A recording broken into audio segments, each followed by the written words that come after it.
بسم الله الرحمن الرحيم. سؤال جديد وإجابة جديدة.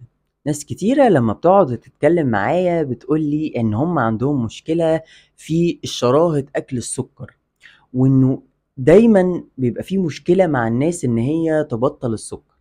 ده خلاني أقعد مع نفسي وأسأل سؤال: هل في معنى روحاني لل أو معنى نفسي للناس اللي بتاكل سكر؟ يعني ما هي الأسباب وراء إن الناس بتحب جدا تاكل سكر، وليه بيكون عندنا أسباب قاسية جدا بتخلينا إن احنا يبقى عندنا شراهة في أكل السكر، وليه بنواجه صعوبة شديدة جدا في إن احنا نبطل السكر. بس قبل ما أجاوب على السؤال ده بقى، خليني أسلم عليكم وأقول لكم السلام عليكم ورحمة الله وبركاته.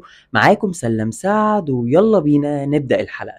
بس قبل ما أبدأ الحلقة، ما تنساش إن أنت تعمل لايك وتفعل زرار الجرس عشان يوصلك مني كل جديد، وتشترك على القناة وتعمل شير للقناة وتعمل شير للفيديو علشان نقدر إن احنا نوصل لأكبر عدد من الناس. ويلا بينا. بيقولك يا سيدي إن احنا من واحنا أطفال ربطنا السكر بمشاعر الاحتفال والسعادة والفرحة والبهجة والفخر. يعني من الآخر كده، في المناسبات في الأفراح بنروح ناكل كيكة وتورتة وحاجات كلها سكر.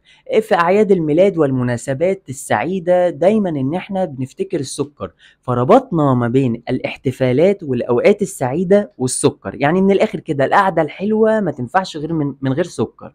فالسكر عندي ما بقاش مجرد سكر، ده بقى عبارة عن مشاعر. هو بقى بيساوي عندي الحب والاحتفال والونس والقرب والحياة الاجتماعية. السكر اللي هو شوية الحبات البيض دول بقوا هم مشاعر. ولذلك أنا لما بكون في مود مش أحسن حاجة، أنا متوتر، أنا في حالة من القلق، أنا في حالة من التوتر، أنا في حالة من العصبية، أنا في حالة من الوحدة، أنا حاسس بمشاعر مش أحسن حاجة، أجري على طول على السكر، عشان السكر ده مربوط في دماغي إن هو بالمشاعر الحلوة، بالونس وبالقرب وبالصحبة وبالجمال والاحتفالات.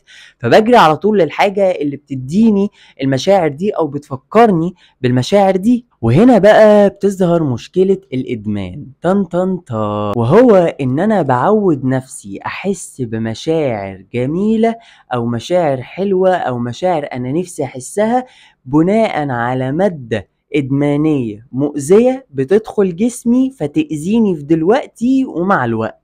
المشكلة إن أي مادة من المواد الإدمانية بتظهر مشاكلها مع الوقت في المستقبل، في زمن المستقبل، ما بتظهرش مشاكلها في اللحظة أو في الحاضر.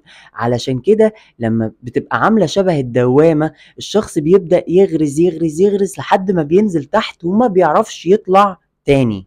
في جزء في المخ عندنا مرتبط بشعور البلاجر أو مرتبط بشعور المتعة.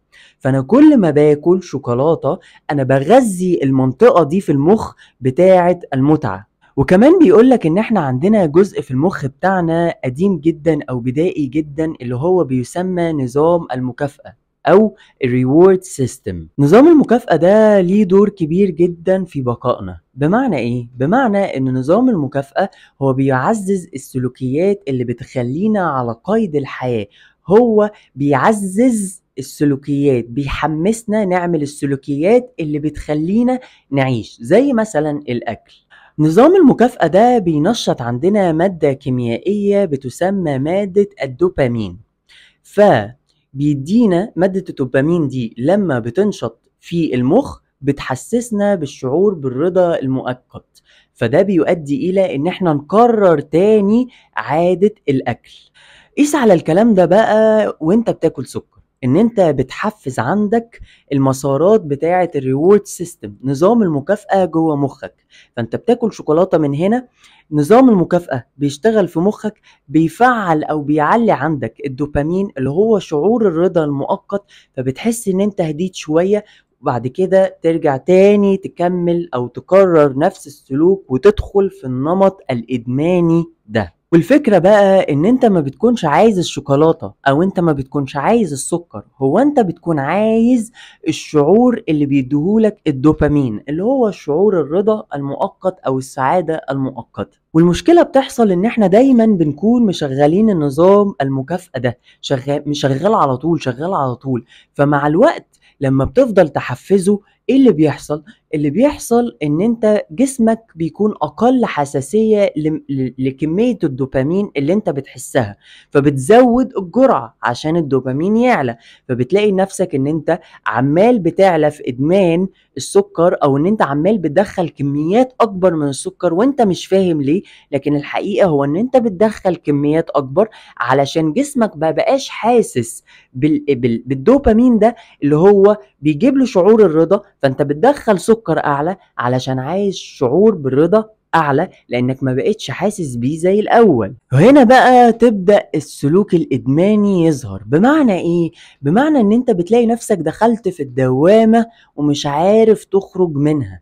ليه؟ لان انت ما بقتش عارف خلاص توقف. وهنا الاعراض بتاعت الادمان بتظهر، ان انت بتكون شايف، ممكن ان انت شايف الاخطار اللي انت داخل عليها، بس انت مش قادر توقف، مش قادر تقول ستوب.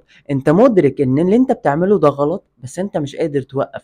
خلاص انت بقيت مربوط بالشعور ومربوط بالمادة الإدمانية. تلاقي مثلا ان انت سنانك بدأت تسوس وانت مش مهتم، بدأ جسمك يزيد في الوزن وانت مش مهتم، بدأت تحس بأعراض الأذى المؤقتة أو الصغيرة بتاعة السكر أو الأنسولين وانت برضو ما بقتش مهتم وما عندكش مشكلة. نسبة الأنسولين بدأت تعلى في جسمك وانت مش مهتم لان انت بقى اصبحت مدمن، انت بقى اصبحت مقيد للمادة الادمانية. والحقيقة ان السكر ادمان زيه زي جميع الادمانات، ولكن كل ادمان بيؤثر على جزء معين في الجسم وفي السلوك وفي المشاعر، فهو نفس الادمان ولكن بطريقة مختلفة او بسلوكيات مختلفة او بنوع مختلف، لكن الهلاك واحد.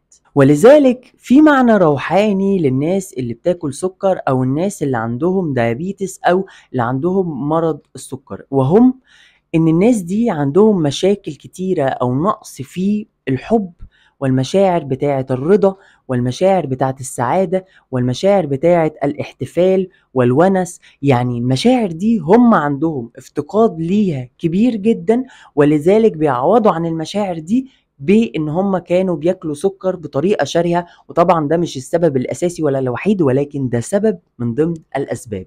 فخليني اقول لك بقى ان السكر ده هلاك ودمار، وتعلقك باي مادة ادمانية عشان تحسسك بمشاعر السعادة والرضا والحب والقرب والونس وعدم الوحدة وكل المشاعر اللي نفسك تحسها دي، كل المشاعر دي لو انت ربطتها بالمادة الإدمانية أيا كانت هي ايه، مع الوقت هتؤدي إلى هلاكك ودمارك.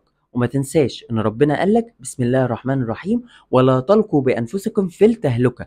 التهلكة مش بس ان انا اروح اعمل حاجة حرام، ولكن التهلكة ان انا اكون عارف ان انا بعمل شيء مع المستقبل هيؤدي الى هلاكي واكمل فيه واستمر فيه وانا مدرك ده. انا كده جاوبت على السؤال، وعلشان جاوبت على السؤال ما تنساش ان انت تعمل لايك وتفعل زرار الجرس عشان يوصلك مني كل جديد، وتشترك على القناة، وما تنساش ان انت تعمل شير للقناة وتعمل شير للفيديو عشان نقدر نوصل لأكبر عدد من الناس. كان معاكم سلام سعد وتابعوني.